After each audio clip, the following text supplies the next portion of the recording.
Didn't make coffee yet, so you're getting pre-coffee Lisa. Hello everyone, my name is Lisa and I'm the Viet vegan because I'm Viet and I'm vegan, and today we're making barbecue buns. I don't know why I wanted to go quieter, but here we are. Today we're making barbecue buns. I'm just gonna call them barbecue buns, but they are traditionally known as Char Siu. So we're making these delicious barbecue buns. You can use pretty much any sort of protein that you want here, but I decided to use my own seitan. Now, if you watch my last video, it was on wash flour seitan, and I made a version of wash flour seitan and added a few spices. So I'll include those measurements and method sort of in the blog post down below. Roughly, I did the wash flour method up until the third rinse, and before it got to like the dense, squidgy, braidable situation, I stopped when it was still kind of like weird looking, but it's still kind of combined, but it wasn't strong enough and like rinsed enough to braid, or like not. And then I kneaded in a bunch of different spices: beetroot powder, dark soy sauce, onion powder, garlic powder, white pepper, and then let that rest, and it looks hella gnarly. And those like white striations from the starch look like fat and like marbling, which is kind of what I wanted. And it looked really gnarly. The pictures are not cute, but you know, meat on its own is not cute. So it only makes sense that a meat like seitan is kind of like that as well. I wanted to try a different cooking method since this wasn't as structurally sound to knot and braid and then simmer. I did the fry, simmer, fry method. So the fry, simmer, fry method is exactly how it sounds. You first sear both sides of the seitan. I used about 2 to 3 tablespoons of oil, didn't really measure, and then you sear one side of the seitan until it's fairly nice and browned, and then you flip and sear the other side. Once both sides are seared, I added in about 2 cups of vegetable broth. I started with 1 cup and then I added another cup once it started to reduce. Overall, you're using 2 cups of broth here. I use the Better Than Bouillon paste yet again. Use any kind of flavorful broth that you like. Do note that it'll reduce down, so be conscious of how much salt that you're using, especially since we're seasoning more later on for this recipe. I lowered it down to a simmer. I then simmered covered for about 2 hours, flipping every 30 minutes until all of the liquid had reduced down and the seitan had cooked through. Now, you'll know that the seitan is cooked because it'll get a lot more firm and it won't be as like wibbly. It'll just be kind of like firm, still soft, but kind of less wibbly. Wibbly is a combination of jiggly and wobbly, okay? It's wibbly. That's the seitan. I had let that cool overnight. Like I said, you can use any sort of protein that you want. I've tried this with rehydrated soy curls. I've tried this with the torn seitan. I had to make this recipe like 8 times before I got it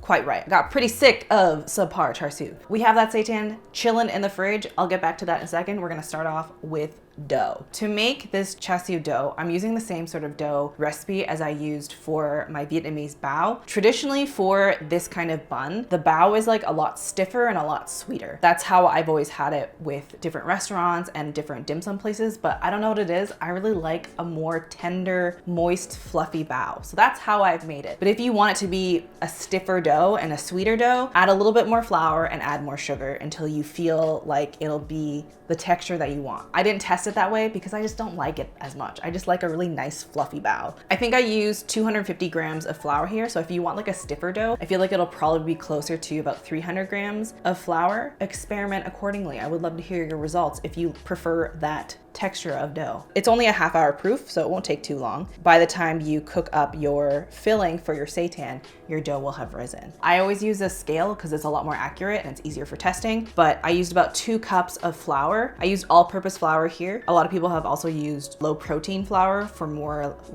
fluffiness. Use whatever you want to use, honestly. Then add 30 grams of cornstarch, which is about 1/4 cup. You're gonna add 10 grams of instant yeast, which is about 2½ teaspoons of instant yeast. I believe that's one of those packs of instant yeast. So yeah, 10 grams. Again, use a scale. Scale is king. Then you're gonna add baking powder. That's gonna help it puff up a little bit more, and kosher salt to make it a little flavorful. Again, if you want it to be sweeter, you can add in about 1 tablespoon or 2 of sugar, depending on how much you like it sweetened. For the liquid, I usually microwave a 3/4 cup measuring cup of soy milk. I prefer soy milk. You can use water, you can use any other milk alternative, but I feel like soy milk has like that magic amount of protein, fat, and like sweetness and flavor that just adds little oomph to the dough that I prefer. But again, you can use water, you can use almond milk, you can use sweetened or unsweetened, whichever you like. Traditionally, this dough is sweeter. I put it in the microwave for about 30 seconds, which yields like a nice warm bath water, but it's not too hot. Like I can stick my finger in it, like you could put a baby in it and a baby would be happy, you know what I'm saying? Like warm bath water. I don't know why I got so specific for that, but here we are. And then lastly, you're gonna add 2 tablespoons of oil. Mix everything together and you're gonna get like a kind of weird, messy dough. Knead it until you get a smooth ball. If you find that the dough is sticking to your hands a little bit too much, add about a teaspoon or maybe 2 teaspoons of flour. You really shouldn't need that much flour. It will be a pretty tacky dough. You're gonna knead for about 5 to 10 minutes, depending on how well you worked the dough. You want it to turn into a nice, supple, soft, smooth dough. When you poke it, it'll spring back lightly. Not super hard, but just, you know, lightly. It'll poof back a little bit, and that tells you that the gluten has developed. In the bowl, add about 2 tablespoons of vegetable oil. You want like a neutral flavored vegetable oil. Coat your dough in it just so it doesn't dry out. Let it rest with the seams tucked underneath. Cover with a plate and proof for half an hour. I use Kevin Bacon here. He is my toaster oven / countertop oven. He has a proofing function on him. So at 90 degrees Fahrenheit, you're gonna proof for about 25 minutes to 30 minutes. So while that happens, we're gonna start on the filling. So as I mentioned, for the filling, I use my pre-made seitan that I simmer fried and then chilled in the fridge covered. I then cut that into 4 thick strips, and then I cut those strips into like kind of cubes. Traditionally, char siu is like a pork belly roasting situation. Kind of using like a cheater way of making char siu here. Whatever protein you want. Like I said, I've used soy curls here multiple times and I've used seitan here multiple times. Both work, whatever you want. Heck, you can even use beans if you really wanted to. I don't know how that would be texturally, but you know, you do you. So for the char siu sauce, this pan is the pan that I bought after having dealt with the Always pan, because I wanted a pan that I could not baby and use both on the stovetop and inside the oven. So that's why I'm using this pan. You can also use a cast iron pan, but I wanted something non-stick. I'll link this in my Amazon shop down below. I haven't finished the full review yet. The first pan that I got was ordered with another thing and it like dinged the surface, which was kind of disappointing. So I returned it and I got a new one that is not dinged. And I've had this I think for 2 weeks now and I really like it. But as with nonstick things, it usually counts whether or not it is still nonstick after 2 or 3 months. So no official review yet, and I will do a video on the cast iron eventually. Anyway, back to cooking. In this pan, I combined all the sauce ingredients. There are so many different versions of char siu on the internet. Mary's Test Kitchen has a version of char siu to make these buns actually, and she uses food coloring. There's some other people who use a bunch of different things. Mine is, again, a Frankenstein recipe. I mean, that's kind of like what all recipes are, right? You like pick and choose what you like of different recipes that you've seen, what you've heard, what you've taught, what you've tried. So my recipe is based off of sort of a quasi recipe from Carmi's partner. Carmi is a fellow food blogger friend of mine. She's not vegan, but we have bonded over Korean mommy vloggers and food and, you know, existing in this world as a Vietnamese Canadian. Anyway, Carmi's partner, Henry, makes char siu a lot. And so he's like perfected his recipe. And so I kind of asked her for directions for like where I should go, because I was like, I feel like the sauce isn't quite right. And the secret sauce that he suggested was using the liquid from fermented red bean curd. I don't have anymore. I used it all from testing this recipe. I used all of it. So I still have to buy some more, but this is the jar of it. This is what you're gonna be looking for. I have a picture of it full. So he used 2 of those bean curd blocks and also some of the liquid. And I was like, oh, that is so smart. I should use the liquid. And it made it perfectly red. And I had to rebalance some of what I wanted out of the char siu in terms of flavor. So it's kind of based off the recipe that he gave me, but also kind of not. The game changer was using the liquid from the red bean curd. Props to Henry, and thank you, Carmi, for sharing that. As I mentioned, traditionally, the way that it gets the red color is from red fermented bean curd, red yeast rice, and that is what gives it that red color. The red color is really only aesthetic, so if you only have white bean curd, you could use that. It will have less of a like that deep flavor, but it'll still be good. If you want red food coloring, you can use red food coloring. There's also annatto seed food coloring. This annatto seed, you can either fry in oil or you can add the powder itself. This is really common in like Vietnamese and Filipino cooking, especially for adding that red color. Yeah, you're gonna take 2 blocks of this, 2 tablespoons of this liquid, shower shaoxing wine. This is Chinese cooking wine. I don't know if I'm using the right one. There's so many different ones that are different colors. I literally just bought one that says shaoxing on it. 2 tablespoons of hoisin sauce, 2 tablespoons of shaoxing wine, 2 tablespoons of either maltose or brown sugar. Traditionally, maltose is what is used in char siu. Personally, I just hate dealing with maltose. I hate scooping it out. It's just difficult.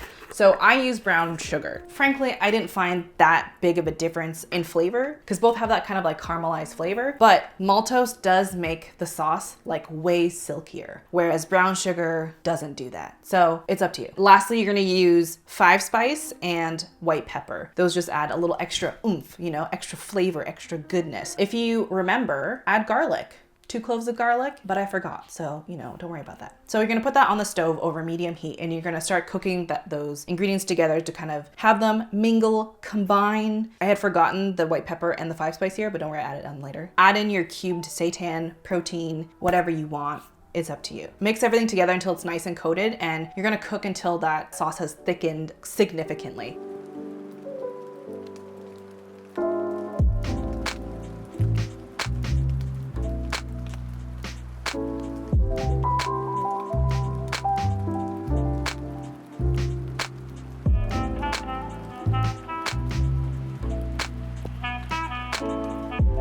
Once it hits around this sort of texture, you're gonna preheat your oven to a high on broil and just stick that in the oven. I had it in the middle, but you can put it like closer to the top if you want, like either like middle top or the top rack, whatever you want really. Just keep an eye on it. Broil it for 2 to 5 minutes, depending on the proximity to the flame or to the element, until you start seeing it like nice bubbly and like almost kind of charred. Traditionally, barbecue buns have that like charred flavor. So if you want that, add that. But again, that's totally unnecessary if you don't want it to. But I found that it like really makes the sauce like stick to whatever you're cooking, and it like just makes it nice and charred and like unctuous. Once that is all done, remove it from the oven and transfer that to a bowl to cool down. This should be 25 to 30 minutes by now. So now we're gonna put that on the side, let it cool, and we're gonna work with the dough. So the dough should have doubled in size, and then turn it onto a working surface. What I generally like to do is I like to make 6 rather big buns. These are like, one bun is like a lunch or like a nice decent meal or whatever. Or you can have 2, I don't know. I usually find 1 bun plus some vegetables is like good for me. But you can make these into smaller buns as well. Like typically at dim sum buns, like they're like the size of the top of this. They're like really small and really cute. So it depends on however many you wanna make and how small you wanna make them. But this recipe divided into 6 is about this size. What I usually like to do is I'd like to take that final dough, put it on the scale and see how much it weighs. Mine weighed about 430 grams in the end. So then I divided that by 6, which yielded about 71.6 grams, I think. So I just did 71, 72, give or take, however much. So I divided that evenly into 6 pieces, and then I turn them inside out so that like the different pieces can like kind of stick to each other on the inside. And then I pinch the seams on the bottom, and then I sort of do this hand motion to sort of tuck the seams underneath to like really seal them in. I turn it over, I still see like a little bit of a crack. I just pinch that and then I put it underneath. Repeat that with however many balls that you plan on doing. Again, I did 6. I would recommend either doing 6 or 8. If you are confident in your wrapping skills, then you can go up to 10, but it's easier to work with when the dough is a little bit bigger. Once you have all of your doughs nice, even, divided, prepped into these balls, put a bowl on top because you don't want them dry out, and then you can prepare your steamer. I use a metal stainless steel steaming pot. If you don't have room for that in your house, and if you only have bamboo baskets, totally fine. You're probably gonna need 2 or 3 layers of bamboo steamer baskets in that case. So I like to prepare parchment squares for my baos to sit on. I grew up cutting pieces of paper to go underneath, but I found that the paper would always stick too much to the bao, and then it would like tear off a bottom layer of the bao. But I like parchment paper because then you keep all the food, but it doesn't stick to the steamer basket. Plus, it's also food grade, whereas paper is not. It's just kind of safer. My job as a kid was to cut these sheets of paper into little squares for bao. Shout outs to anyone who also had to do that as a kid. For your steamer, prepare your liquid with about like 1 liter of water, and then I add a splash of vinegar. The vinegar is kind of optional here. If you like it a little bit whiter, it'll like bleach the outside of the buns to be a little bit lighter in color. But again, if you're using soy milk, it'll be kind of yellow anyway. If you want it to be very white, you can use water instead. You're gonna put it on the stove around medium to medium high heat, cover it, take out the layers if you have a steamer basket like I do, because we're gonna put the bao on the layers. Cover with a lid, and let that preheat. So now we're wrapping up these bao buns. I like to sort of punch them or like press them gently down with my fingers to sort of get a nice roundish shape. And then I even it out with a really short little dumpling rolling pin. You don't have to use a rolling pin if you feel confident about your pressing skills, but I just like how even it is. I like to roll the edges or pinch the edges down to be a little bit thinner than the center part, because since you're pleating them together, that part will be thick anyway. So you want more bulk at the bottom to sort of hold up the filling. Add about a 1/4 cup or a 1/3 cup of filling to each bao, basically as much as you can fit in. And then I go in a circular motion to sort of pinch around the edges to kind of get it together. I am not very good at this, but honestly, it doesn't matter. As long as you get a nice, delicious bao situation, you're doing good. I've seen some people flip it upside down so that the seams are underneath. I've never tried that. I don't know. That's not something I've ever considered, but you know, we're here, we try, we do our best. In the end, it is still delicious, okay? Pleat that, put it on a parchment paper thing, put it on one of the layers. I like to do 3 baos per layer because I don't really like them touching because they'll stick to each other if they touch.